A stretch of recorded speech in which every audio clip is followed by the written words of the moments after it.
स्वागत है दोस्तों आपका हमारे यूट्यूब चैनल निवेश टिप्स में। दोस्तों एसबीआई के अंदर कई सारे म्यूचुअल फंड्स चलाए जाते हैं। उनमें से 3 टॉप क्लास जो म्यूचुअल फंड्स हैं, आज मैं आपको उनके बारे में फुल रिव्यू बताऊंगा और देखेंगे दोस्तों हम कि अगर इनमें से किसी एक फ़ंड के अंदर हम 50,000 रुपये मात्र इन्वेस्टमेंट करके छोड़ देते हैं तो अलग अलग टाइम पीरियड पर हमें कितना पैसा प्राप्त होगा।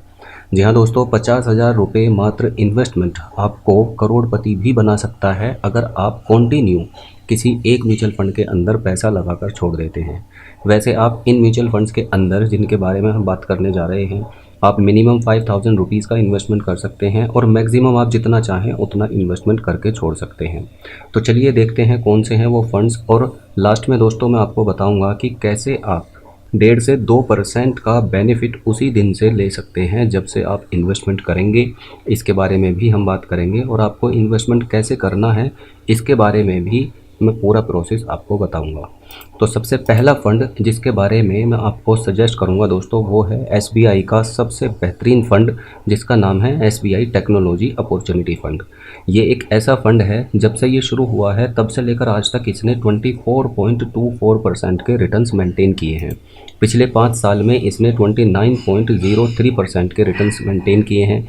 यानी अगर 5 साल पहले हमने इसके अंदर पैसा लगाया होता तो ऑलमोस्ट 29% से हमारा पैसा ग्रो हो रहा होता। यही कारण है दोस्तों कि म्यूचुअल फंड के अंदर हमें एफडी, आरडी, पीपीएफ इन सब से 2 गुने या 3 गुने रिटर्न्स आसानी से मिल जाते हैं। पिछले 3 साल में भी इस फंड ने दोस्तों गजब के रिटर्न्स प्रोवाइड कराए हैं, जो है 35.42% के रिटर्न। पिछले 1 साल में इस फंड ने 49.41% के रिटर्न्स दिए हैं। और दोस्तों अगर हम बात करें पिछले 1 महीने की, तो पिछले 1 महीने में भी इस फंड ने 7.47% के रिटर्न्स प्रोवाइड कराए हैं। अब जैसा इस फंड का नाम है एसबीआई टेक्नोलॉजी अपॉर्चुनिटी फ़ंड, तो जो टेक्नोलॉजी से रिलेटेड कंपनीज़ हैं, चाहे वो इन्फोसिस हो, एचसीएल हो, टीसीएस हो, सभी कंपनीज़ के अंदर ये अपने पैसे को इन्वेस्ट करता है। ये एक सेक्टोरल या थीमेटिक फ़ंड है जो एक पर्टिकुलर थीम के अंदर जो स्टॉक्स आते हैं उन्हीं के अंदर अपने पैसे को इन्वेस्ट करता है। अब दोस्तों जैसा आप यहाँ पर देख सकते हैं कि ओवरऑल इस फंड ने 24.24% के रिटर्न्स दिए हैं। तो अगर हम ये मानकर चलें कि आगे आने वाले टाइम में ये 15% के रिटर्न्स भी हमें दे देता है, यानी जो अभी रिटर्न्स इसने ओवरऑल प्रोवाइड कराए हैं उससे 9% कम भी अगर हमें रिटर्न दे देता है, तो हमारा पैसा दोस्तों 50,000 रुपये जो हम एक साथ इसमें इन्वेस्ट करके छोड़ेंगे वो बढ़कर 8,18,000 रुपये हो जाता है, क्योंकि 7,68,000 रुपये का दोस्तों इसके अंदर हमें रिटर्न मिल चुका होगा अगले 20 सालों में। अगर मैं बात करूं दोस्तों 5 साल की, तो 5 साल में 15% के हिसाब से हमारा पैसा डबल हो जाता है। 50,000 रुपये का हमारा इन्वेस्टमेंट और 50,568 रुपये का हमें एस्टिमेटेड रिटर्न, फाइनल हमारा जो अमाउंट होगा वो 1,05,68 रुपये होगा। तो इसमें दोस्तों 50,568 रुपीज़ जो है, इसमें से सिर्फ long term capital gain tax जो होता है उसका डिडक्शन होगा और फाइनली अमाउंट हमारे अकाउंट में क्रेडिट हो जाएगा। अब इसी तरह से अगर हम इस इन्वेस्टमेंट को कंटिन्यू रखते हैं अगले 30 सालों तक, तो हमारा 50,000 रुपये दोस्तों बढ़कर हो जाता है 33,10,000 रुपये के आसपास, क्योंकि 32,60,000 रुपये के आसपास हमें दोस्तों इसके अंदर रिटर्न्स मिल चुके होंगे मात्र 15% के हिसाब से, जो अभी इसके ओवरऑल रिटर्न से लगभग 9% कम पर हम कैलकुलेशन कर रहे हैं। अगर ये हमें 20% के रिटर्न दे देता है तो मात्र 20% के हिसाब से 50,000 रुपये हमारा बढ़कर 1,18,00,000 रुपये हो जाता है अगले 30 सालों में। और 5 साल की अगर हम बात करें तो 20% रिटर्न के हिसाब से भी 50,000 रुपये हमारा बढ़कर 1,24,000 रुपये हो जाता है। 10 साल की अगर हम बात करें तो हमारा 50,000 रुपये बढ़कर 3,09,000 रुपये हो जाता है। तो हम कम से कम रिटर्न्स एक्सपेक्ट करके चल रहे हैं, मात्र 15% के रिटर्न्स के हिसाब से ही हमने ये सारी कैलकुलेशंस की हैं।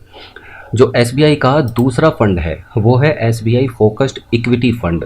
ये भी दोस्तों बेहतरीन फंड है। इसने ओवरऑल 16.31% के रिटर्न्स दिए हैं। पिछले 5 साल में इस फंड ने 18.43% के रिटर्न्स दिए हैं। पिछले 3 साल में इस फंड ने 20.07% के रिटर्न्स दिए हैं। पिछले 1 साल में इसने 27.18% के रिटर्न्स दिए हैं। और दोस्तों अगर हम बात करें पिछले 1 महीने की, तो ऑलमोस्ट ये न्यूट्रल है, पिछले 1 महीने में कोई रिटर्न्स प्रोवाइड नहीं कराए हैं।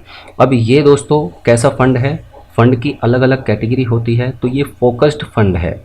अलग अलग कैटेगरी के जैसे सेक्टोरल फंड्स होते हैं, फोकस्ड फंड होते हैं, थीमेटिक फंड्स होते हैं, उसी तरह से ये फोकस्ड फंड है, यानी एक पर्टिकुलर टारगेट को फोकस्ड करके इस फंड को बनाया गया है। इसके अंदर दोस्तों आप अगर इन्वेस्टमेंट करते हैं तो दोनों तरह के ऑप्शंस अवेलेबल हैं, यानी मंथली बेसिस पर एसआईपी भी आप कर सकते हैं और आप अगर चाहें तो लमसम में भी इन्वेस्टमेंट कर सकते हैं इन सभी फंड्स के अंदर जिनके बारे में हम बात कर रहे हैं। अब ये फंड किन कंपनीज़ के अंदर अपने पैसे को इन्वेस्ट करता है? ये दोस्तों कुछ एक फॉरेन कंट्रीज़ के अंदर जो कंपनी है उनके अंदर भी अपने पैसे को इन्वेस्ट करता है, जैसे नेटफ्लिक्स है। नेटफ्लिक्स के अलावा दोस्तों जो अल्फ़ाबेट क्लास ए है, इसके अलावा मुथूट फाइनेंस इंडियन कंपनी है, डिवीज लेबोरेटरीज इंडियन कंपनी है, HDFC bank, ICICI bank, State Bank of India, Bharti Airtel, Max Health Care Institute Limited, ये सभी दोस्तों जो मिक्स कंपनीज़ हैं, कुछ इंडिया की और कुछ बाहर की, उन सभी के अंदर अपने पैसे को इन्वेस्ट करता है। तीसरा फंड जो है दोस्तों एसबीआई के अंदर, वो बेहतरीन फंड है SBI large and mid cap fund. SBI large and mid cap fund एक ऐसा फंड है जिसने ओवरऑल 17% के रिटर्न्स को मेंटेन किया है। पिछले 5 साल में इस फंड ने 15.38% के रिटर्न्स को मेंटेन किया है। पिछले 3 साल में इस फंड ने 19.38% को मेंटेन किया है। पिछले 1 साल में इस फंड ने दोस्तों 29.15% के रिटर्न्स दिए हैं और पिछले 1 महीने में दोस्तों इस फंड ने 3.85% के रिटर्न्स प्रोवाइड कराए हैं। तो ये SBI large and mid cap fund जैसा इसका नाम है वैसे ही दोस्तों इस फंड के अंदर जो पैसा इकट्ठा होता है ये उस पैसे को उसी तरह से डाइवर्सिफाई करता है, यानी कुछ एक लार्ज कैप कंपनीज़ के अंदर अपने पैसे को इन्वेस्ट करता है और कुछ एक दोस्तों ये मिड कैप कंपनीज़ के अंदर अपने पैसे को इन्वेस्ट करता है। नॉर्मली लार्ज कैप कंपनीज़ के अंदर या लार्ज कैप म्यूचुअल फंड्स के अंदर ज़्यादा ये फंड्स वोलेटाइल नहीं होते हैं, जिसके कारण हमें एक कंसिस्टेंट रिटर्न्स मिलते चले जाते हैं।